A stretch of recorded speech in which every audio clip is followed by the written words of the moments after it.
দিল্লিতে আসলে কি হচ্ছে এবং সেটা ভারতবর্ষের রাজনীতিতে আসলে কতটুকু ইফেক্ট ফেলবে।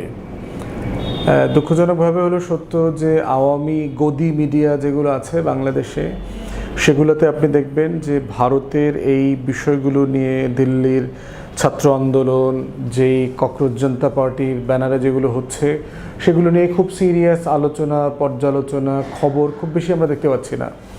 অনলাইনে প্রচুর খোঁজখবর আসতেছে, কিন্তু টকশোগুলোতে আমরা দেখলাম যে গসিপ আইটেম নিয়ে খুবই লেস ইম্পর্ট্যান্ট আইটেমগুলোকে নিয়ে গুরুত্বপূর্ণ আলোচনার টপিক বানানো হচ্ছে সব জায়গাতে আর কি। তো সেখানে আমাদের প্রথম জায়গা হচ্ছে যে আন্দোলনটাকে কি শুধু আন্দোলন আকারে দেখব, না আসলে এর ভিতরে সরকার বদলের একটা সম্ভাবনা কোনো জায়গা থেকে চেষ্টা করা হচ্ছে। ভারতে আসলে কখনোই গত 80 বছরে প্রায় ভোট ছাড়া সরকার বদল হয় নাই। এখানে গত 80 বছরে কোনো সামরিক কূ হয় নাই, কোনো গণ অভ্যুত্থান হয় নাই। যাই হয়েছে আপনার নির্বাচনের মাধ্যমে হয়েছে। ইন্দিরা গান্ধী আপনার এখানে ইমার্জেন্সি ডিক্লেয়ার করেছিলেন, যেটার জন্য তাকে ক্ষমা চাইতে হয়েছে, ক্ষমা চাইয়ে তারপরে আবার নির্বাচিত হয়ে আসতে হয়েছে।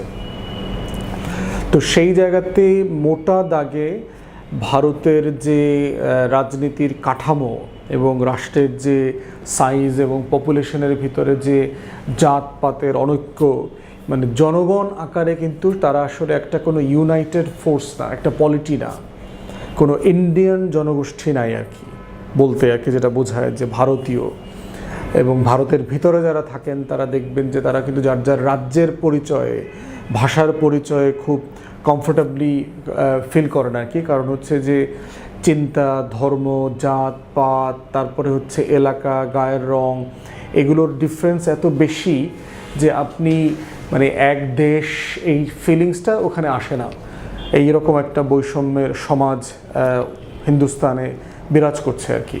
তো সেরকম একটা জায়গায় আপনি দেখেন যে যে পরিমাণ শিক্ষার্থী, কোটি কোটি শিক্ষার্থী এই আন্দোলনে বেনিফিশিয়ারি, স্টেক হোল্ডার, তারা দিল্লি ছাড়া আর কোথায়, কোন শহরে তারা আন্দোলন করছে? আপনি আমাদের আন্দোলনগুলোর কথা বিবেচনা করেন, আপনি দেখবেন যখন কোনো ইনসিডেন্ট ঘটে একই সাথে ঢাকা বিশ্ববিদ্যালয়, রাজশাহী, চট্টগ্রাম, গুরুত্বপূর্ণ বিশ্ববিদ্যালয়, কলেজ, শহর, বিভিন্ন জায়গাতে এটা খুব দ্রুত ছড়িয়ে পড়ে এবং আন্দোলনটা একটা মোমেন্টাম ক্রিয়েট করে। সেখানে আপনি দেখেন যে দিল্লির ঘটনা ভারতের আরও 10টা, 15টা, 20টা গুরুত্বপূর্ণ শহরে কি ছড়িয়ে গেছে।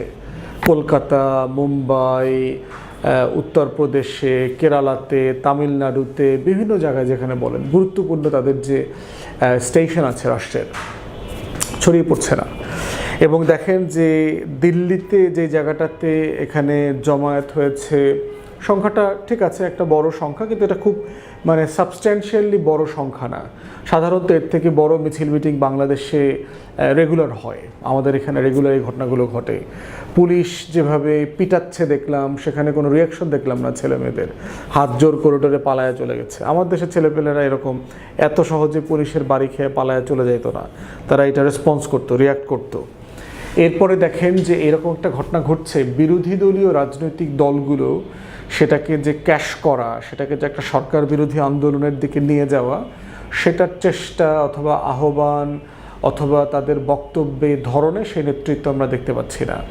দেখবেন রাহুল গান্ধী অথবা প্রিয়াঙ্কা গান্ধীর বক্তব্য শুনলে মনে হচ্ছে যে সে খুবই পলিশড এবং ভদ্র ভাষায় পশ্চিমের রাজনীতিবিদদের মতো তারা কথা বলছে, কিন্তু কথা বলছে কাদের সাথে?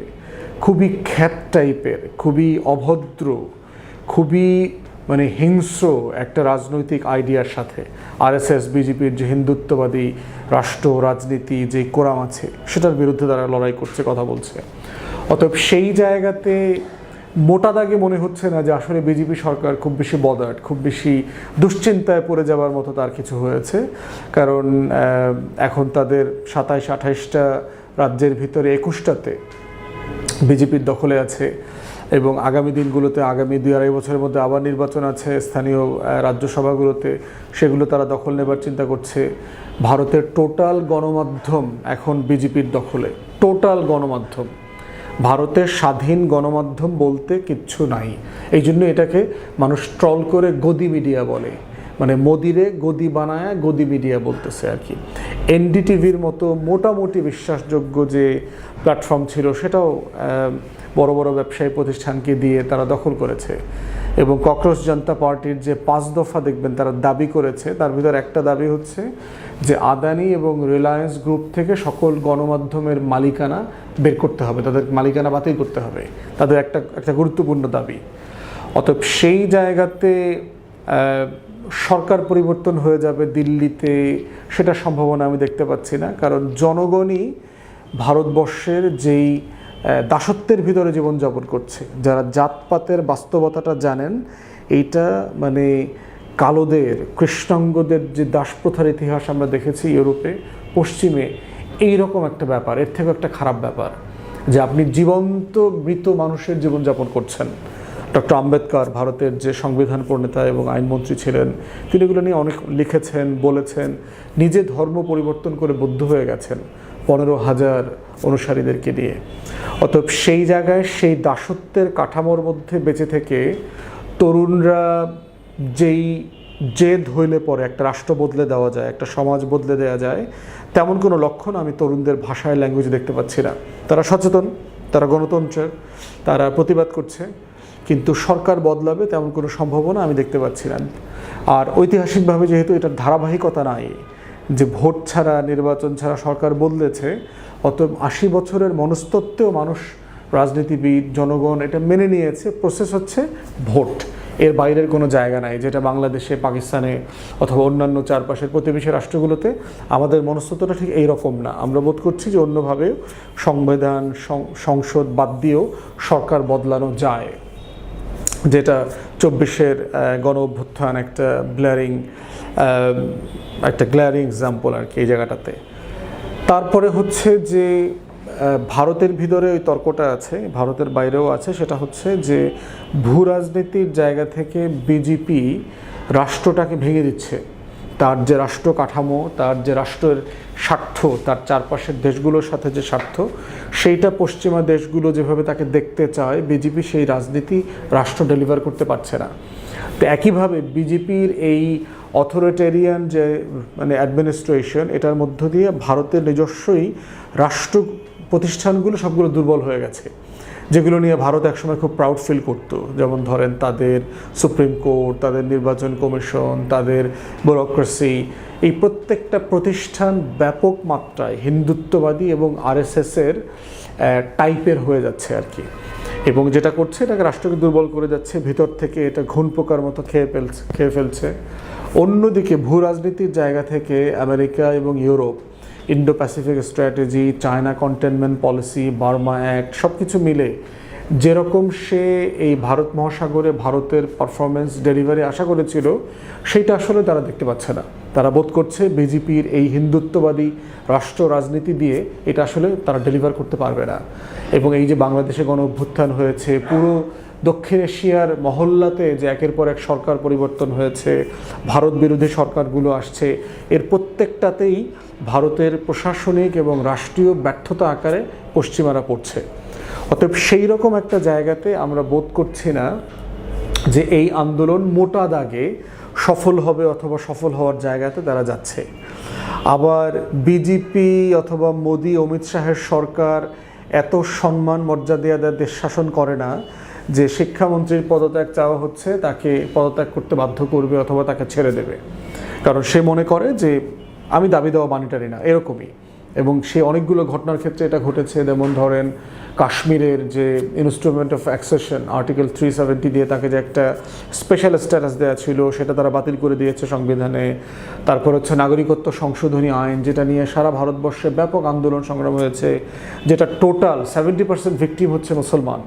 এই যে নাগরিকত্ব আইন সংশোধন করা, ভোটার তালিকা, নিবিড় পর্যবেক্ষণ, সোকল SIR এগুলো করা, এগুলোর প্রত্যেকটার বেনিফিশিয়ারি হচ্ছে বিজেপি, তাদের হিন্দুত্ববাদী রাজনীতি, এবং এটার লুজিং জায়গাতে আছে হচ্ছে মুসলমানরা। অতএব সেরকম একটা জায়গায় সে কোনো দাবি দেওয়া কখনো মেনে নেয় নাই। এটাই হচ্ছে মোদি সম্পর্কে জনগণের এবং রাষ্ট্রের ভিতরকার মানুষের ধারণা। একটা মাত্র জায়গায় শুধুমাত্র কৃষি আইন যখন করে, 2021 সালের পার্লামেন্টে। সেটার ব্যাপারে তখন পাঞ্জাবের শিখ কৃষক যেই সম্প্রদায় আছেন এবং তাদের যারা সংগঠন সমিতি আছেন তারা দিল্লি অচল করে দিয়েছিল। পুরো পাঞ্জাব থেকে দিল্লির যে হাইওয়ে, সীমান্ত, যাওয়া আসা প্রত্যেকটা সিম্পলি ব্লকেট করে দিয়েছিল এবং 1 বছরের মতো এই ব্লকেট মানে মোটামুটি অফ অ্যান্ড অন চলেছে এবং পরের বছর 22 সালে সম্ভবত নভেম্বর মাসের দিকে তারা আইন পরিবর্তন করে সেটাকে বাতিল করে।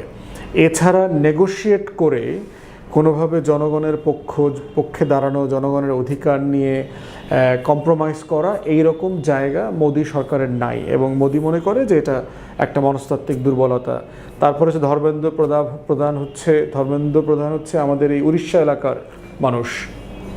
তিনি সেখানে 2-2.5 দশকের বিরোধী দলের রাজনীতি, কংগ্রেসের রাজনীতি, ওখানকার যে স্থানীয় দল ছিল তাদের রাজনীতি খেয়ে দিয়ে বিজেপিকে ক্ষমতায় এনেছে এবং তিনি ব্রাহ্মণ না, অযাদব বলে আর কি, যাদব সম্প্রদায়ের না। অতএব সেখানে যে নিম্ন বর্ণের, নিম্ন জাতের যারা বিজেপিকে ভোট দিয়েছে এই ভোটার জনগোষ্ঠীর সমর্থন হারাবে যদি ধর্মেন্দ্র প্রধানকে ছেড়ে দেওয়া হয়। এবং একই অভিযোগ কিন্তু অন্যান্য মন্ত্রীদের ব্যাপারে আসছে।